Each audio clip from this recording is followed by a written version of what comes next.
Ayun boss, kamusta yung feeling ng may pauwi ng Cabanatuan, last lap? 6 laps yung derby nila. Pakwento nga kung anong achievement nung kalapati mo and anong nangyari. Ayun, yung nitong last lap, medyo masaya tayo kasi nakapagbawi tayo Masayang malungkot. Oo.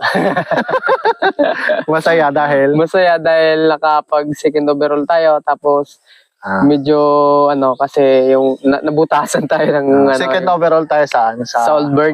Oo. Si Carlos na yun. Si Carlos. Para si Carlos ay second overall. Yung YB. Yung anak niya. Si Carlos muna. Second Si overall sa Alab. Sa Alab. Tapos sa SAFC ay second overall siya din sa OB. sa OB. Tapos sa Banso din PSI ay pang fifth overall siya sa Bali 3 club pala? 3 clubs Tibay, nakatagos. Hindi, yung PSI pa.